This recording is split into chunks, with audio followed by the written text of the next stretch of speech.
दोस्तों, एक व्यक्ति के पास फ़ोन आता है और फ़ोन करने वाला व्यक्ति ये कहता है कि क्या आप 8 लाख रुपए लेना चाहते हैं।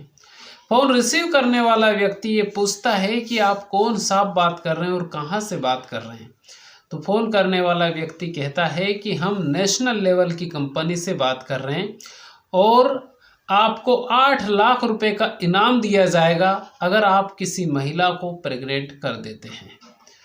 अब ये बात सुनते ही उस व्यक्ति के कान खड़े हो जाते हैं और सामने वाला व्यक्ति एक और बात कहता है कि अगर आप हाँ करते हैं तो आपको 1 लाख रुपए एडवांस में दिए जाएंगे।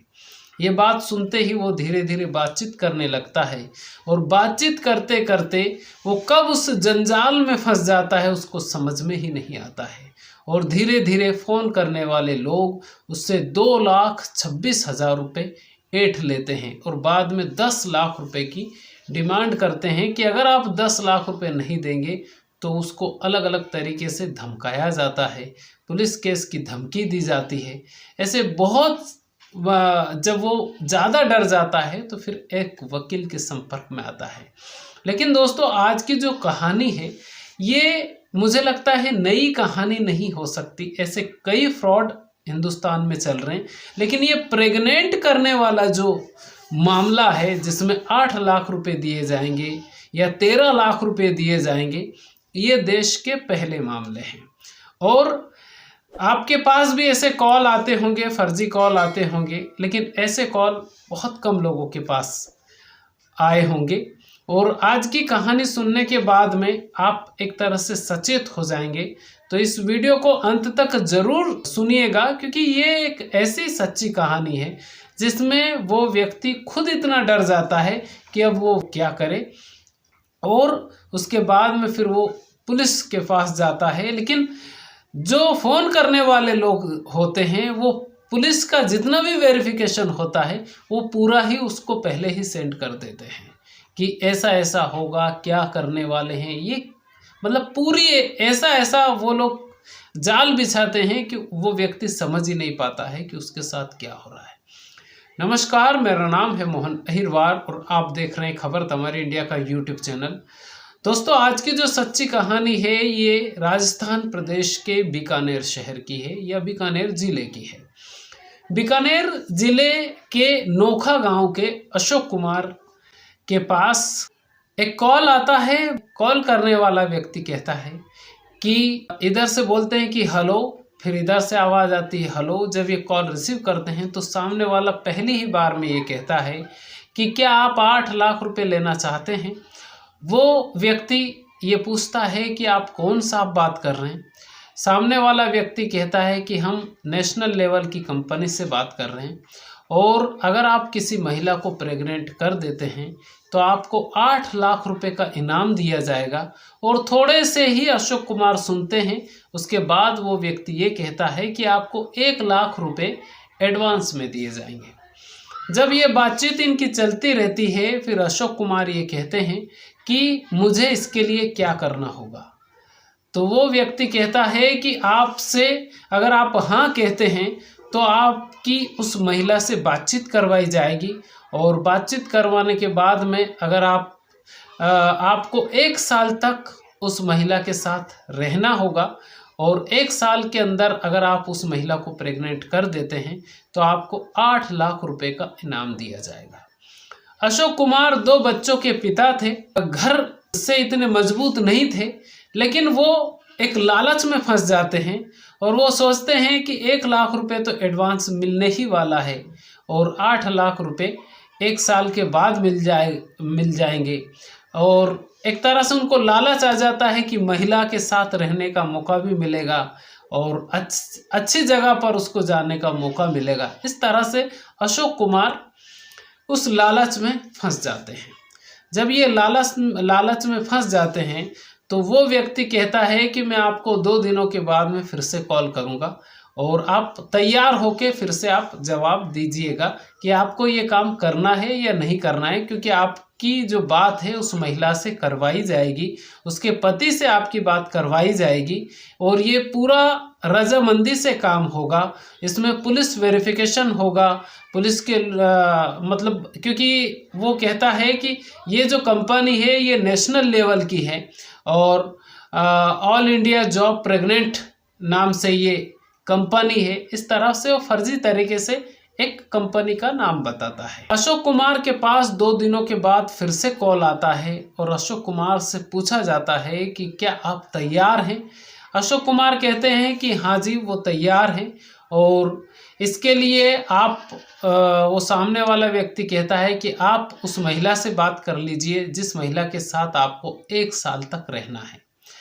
उस महिला से बात करवाई जाती है और वो महिला अपना नाम प्रिया वर्मा बताती है और उसके पति का नाम विशाल कुमार बताया जाता है।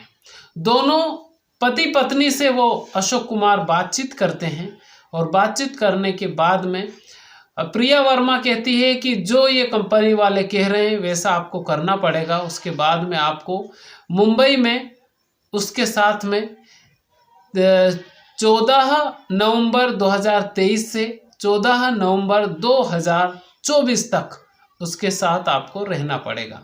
वो व्यक्ति कहता है, यानी प्रिया वर्मा का जो पति बना था वो विशाल नाम का जो व्यक्ति है वो ये कहता है कि अगर आप उसकी पत्नी को आप प्रेग्नेंट नहीं करोगे तो वो सुसाइड कर लेगा। जब ये बात अशोक कुमार सुनता है तो एक तरह से भावनात्मक रूप में आ जाता है और वो कहता है कि वो इस काम के लिए तैयार है।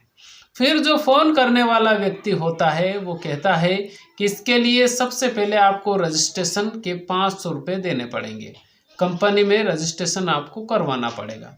रजिस्ट्रेशन के नाम पर 500 रुपये लिए जाते हैं। इसके लिए सामने वाला व्यक्ति उनको UPI और फ़ोनपे का जो QR कोड वगैरह होता है ये भेजता है और अशोक कुमार 500 रुपये भेज देते हैं।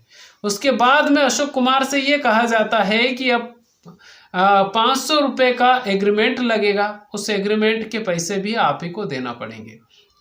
अब 500 रुपये तो ले लिए जाते हैं, 500 रुपये फिर से अशोक कुमार सेंड करते हैं, यानी हो गए 1000 रुपये।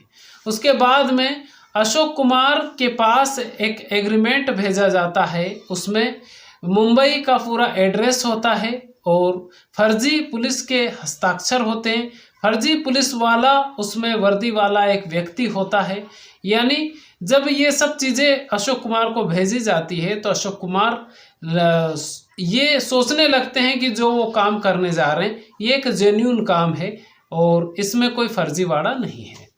अब उसके बाद में अशोक कुमार से ये कहा जाता है कि आपको जिस महिला के साथ रहना है उस महिला के घर पे आपको ना रहते हुए एक होटल में रखा जाएगा और उस होटल का यानी बांद्रा में एक होटल में आपको रखा जाएगा और उस होटल का जो चार्ज है स्टार्टिंग में ही आपको थोड़ा सा पे करना पड़ेगा, उसके बाद में वो महिला आपको पे कर देगी।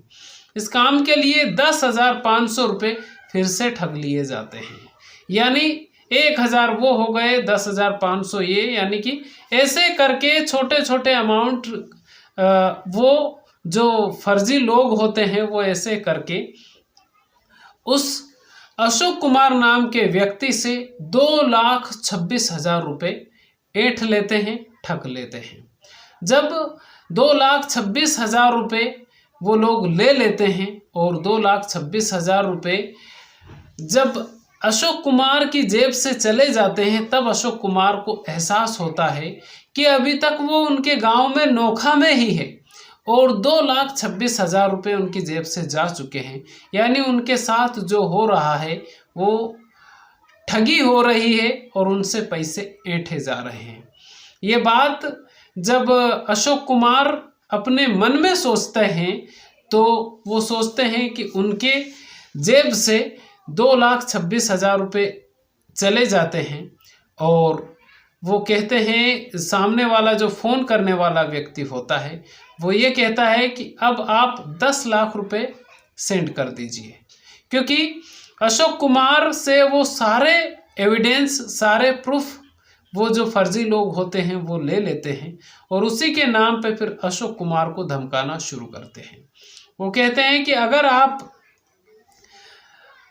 10 लाख रुपए नहीं दोगे तो आपकी पुलिस कंप्लेन की जाएगी और आपके घर पे पुलिस भेजी जाएगी और आपको 10 लाख रुपए देने पड़ेंगे और नहीं तो आपको जेल जाना पड़ेगा, क्योंकि अशोक कुमार से सारे डॉक्यूमेंट्स वो लोग ले लेते हैं।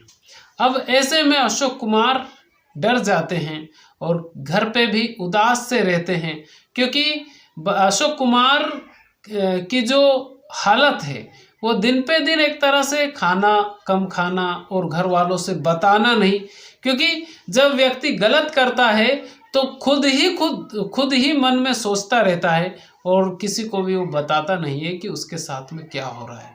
फिर एक दिन वो बीकानेर जाते हैं। बीकानेर में फिर वो एक वकील से इस बात की चर्चा करते हैं और कहते हैं कि उनके पास एक फ़ोन आया था। उस फ़ोन में ये कहा गया था कि अगर आप किसी महिला को प्रेग्नेंट कर देते हैं तो आपको 8 लाख रुपए का नगद इनाम दिया जाएगा। इसलिए वो उस झांसे में आ गए और ऐसे करके उनसे 2,26,000 रुपये ऐंठ लिए गए, ठग लिए गए। अब ये बात जब वो वकील को पता चलती है तो वकील फिर अपना दिमाग लगाता है और दिमाग लगाने के बाद वो फिर पुलिस में उस अशोक कुमार नाम के व्यक्ति को लेकर जाते हैं। वहाँ पर फिर कंप्लेन की जाती है और अशोक कुमार के पास जितने भी यूपीआई से लेकर फ़ोन पे और गूगल पे जितनी भी चीज़ें उन लोगों ने भेजी थी वो सारी चीज़ें अशोक कुमार पुलिस के सामने रखते हैं और उसके बाद में फिर पुलिस उनको आश्वासन देती है कि इस केस में ढील नहीं दी जाएगी और आपके साथ में न्याय किया जाएगा और इन फर्जी लोगों को पकड़ लिया जाएगा। ये बात 27 दिसंबर 2023 की है और 27 दिसंबर 2023 में ये मामला दर्ज किया गया था। अभी तक ये अपडेट नहीं मिला है कि वो जो फर्जी लोग हैं वो पकड़ाए हैं या नहीं पकड़ाए हैं। लेकिन दूसरी जो घटना मैं आपको इसी कहानी में ही सुना देता हूँ। ये कहानी भी सेम ही है और यहाँ पर बिहार के नवादा में ये कहा जाता है कि ऑल इंडिया जॉब प्रेग्नेंट के नाम पर, यानी ऑल इंडिया जॉब प्रेग्नेंट के नाम पर आपको अगर आप किसी महिला को प्रेग्नेंट कर देते हैं तो आपको 13 लाख रुपए का इनाम दिया जाएगा। और इसी झांसे में वो ये जो बिहार वाला जो ग्रुप है इसमें लगभग 30 लोगों का नाम आया है। नवादा का ये केस है और इसमें जिस व्यक्ति ने इस पूरे केस का खुलासा किया है वो यूपी में पुलिस इंस्पेक्टर हैं शायद, जहाँ तक मुझे जानकारी मिली है या न्यूज़ के माध्यम से मैं आपको बता रहा हूँ कि पुलिस वाले ही थे और पुलिस वालों को ही वो बिहार की जो टीम होती है, जो फर्जी लोग होते हैं, वो पुलिस वालों को ही फ़ोन कर देते हैं और वो कहते हैं कि अगर आप किसी महिला को प्रेग्नेंट कर देते हैं तो आपको 13 लाख रुपए का नगद इनाम दिया जाएगा। पुलिस वाले ये कहते हैं कि इसके लिए उनको क्या करना पड़ेगा, तो वो लोग कहते हैं कि आपको इसमें सबसे पहले आपको रजिस्ट्रेशन करना पड़ेगा और 799 रुपये आपको पहले पे करने होंगे। पुलिस वाले जो भाई साहब होते हैं वो 799 रुपये पे कर देते हैं। उसके बाद में उनसे बातचीत करते हैं। उन लोगों को भरोसा हो जाता है कि जिस व्यक्ति से बातचीत हो रही है ये आम व्यक्ति है। उनको नहीं पता था कि ये आम व्यक्ति नहीं है बल्कि जिनसे बातचीत हो रही है वो पुलिस वाले हैं। उसके बाद में वो जो पुलिस वाले होते हैं इस पूरे केस का फिर पर्दाफाश करते हैं। पूरी टीम को पकड़ा जाता है और बिहार के नवादा के एक खेत में इस पूरे फर्जीवाड़े का काम चल रहा था और वहाँ पर लगभग 30 से ज़्यादा लोग बताए जा रहे हैं उस ग्रुप में। और जो उसका सरगना था मुन्ना, वो अभी तक भी शायद पकड़ाया नहीं है। और ये जो घटना है ये 31 तारीख की है। मैंने जो कहानी सुनाई वो 27 दिसंबर के दिन की थी और वो शायद वो जो कहानी है। और वो जो बिहार में जो ग्रुप पकड़ाया है, जहाँ तक मेरा अनुमान है कि वो बिहार से ही राजस्थान में वो कॉल किया गया था और उनको डराया गया था, धमकाया गया था, वो जो अशोक कुमार के साथ में जो धोखाधड़ी हुई है। और ये जो बिहार वाले लोग हैं, इनके बारे में ये बताया जा रहा है कि ये बिहार के लोगों को इन्होंने नहीं ठगा है, और बिहार के आसपास के जितने भी प्रदेश है, सब प्रदेशों में उन्होंने ठगी की है और कई लोगों को उन्होंने मुर्गा बनाया है एक तरह से। तो दोस्तों, ऐसे अगर आपके पास कॉल आते हैं, आज मेरे पास भी एक कॉल आया था, उसमें एक महिला बोल रही थी कि आप को कुछ दिया जा रहा है, ऐसा कुछ बोले थे। लेकिन मैं बच्चे को लेकर हॉस्पिटल गया था उस वक्त, और उस वक्त मैंने बोला कि मैं अभी इंटरेस्टेड नहीं हूँ, बाद में बात करूँगा। तो वो कॉल डिस्कनेक्ट हो गया, अभी तक मेरे पास में कॉल नहीं आया। नहीं तो शायद मैं अगर सही से बात करता तो वो मैं रिकॉर्ड भी कर सकता था, लेकिन मैं थोड़ा सा जल्दी में था तो मैं उस बातचीत को कर नहीं पाया। एक महिला का कॉल आया था आज मेरे पास, लेकिन वो दूसरे काम के लिए आया था। अब मालूम नहीं वो फर्जी था या रियल था, नहीं मालूम मुझे, लेकिन एक महिला बात कर रही थी। तो दोस्तों, इस वीडियो को बनाने का मकसद किसी के दिल को ठेस पहुंचाना नहीं, बल्कि आपको जागरूक करना है। ये वीडियो आपको कैसा लगा, आप हमें कमेंट करके ज़रूर बताइए।